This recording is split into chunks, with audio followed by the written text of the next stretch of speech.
What's up guys, Houndish here, and today we're jumping in to talk about how you can acquire the Cloudstrike exotic sniper rifle inside of Destiny 2 Beyond Light. So of course this is a brand new weapon, and we're going to take a moment to talk a few tips on how to unlock this weapon reasonably quickly, or at least how to get access to the content where you can get this weapon dropped, right, because there is an RNG element associated with this. But we'll touch on what you need to know to acquire the weapon, higher difficulty Empire hunts, and what you need to know in order to access this weapon. So as always guys, I hope you do enjoy this one, and if you do, a rating below really does help us out. But now, let's get into it.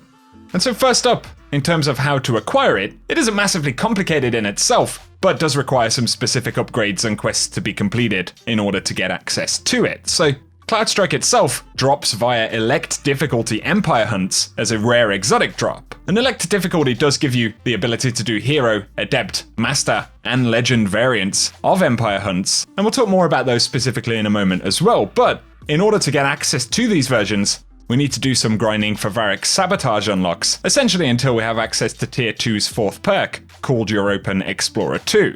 Now, if you are jumping in after being locked out of Variks upgrades for a week or so, now that the raid is finished, to continue doing Variks upgrades, we first need to complete the new Exo Stranger quest, which is called A Hard Rain Falls. This is the quest that's actually going to allow Variks to continue offering upgrades, which will give us the access to elect Empire hunts that we need. We'll talk more about that in a moment, but if you want more info about Sabotage unlocks, once again, the new Stranger quest, Hard Rain Falls, will allow Variks to continue offering us upgrades.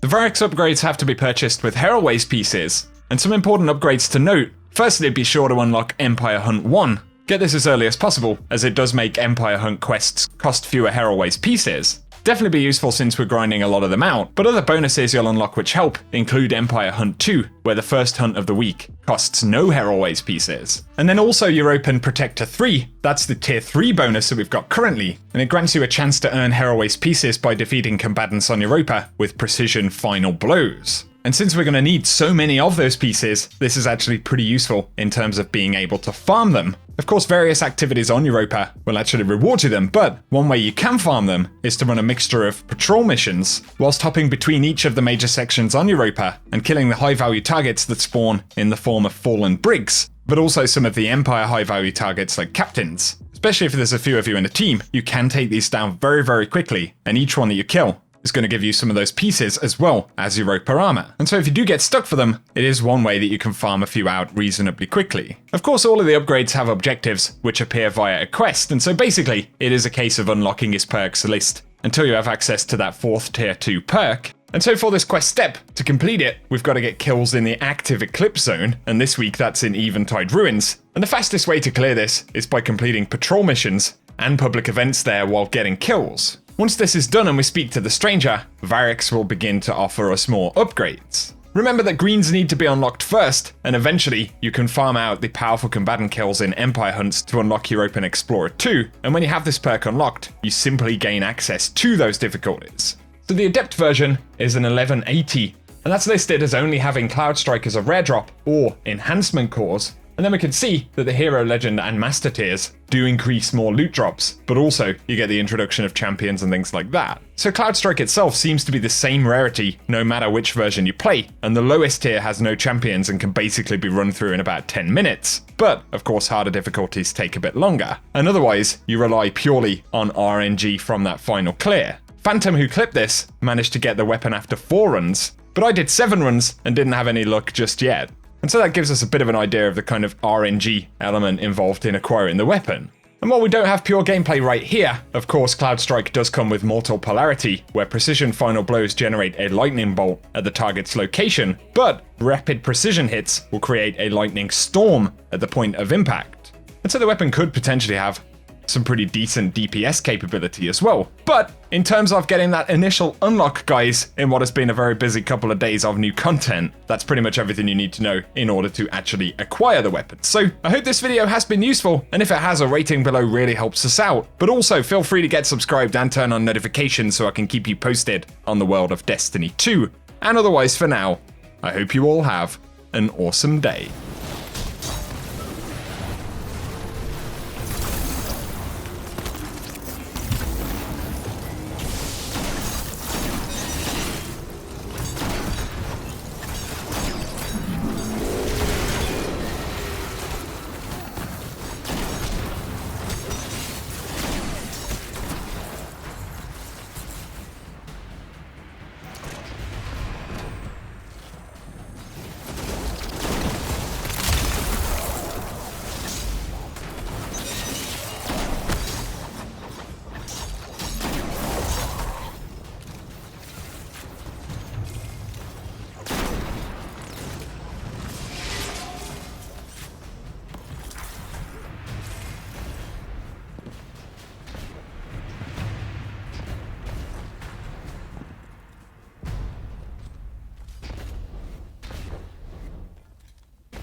entire council.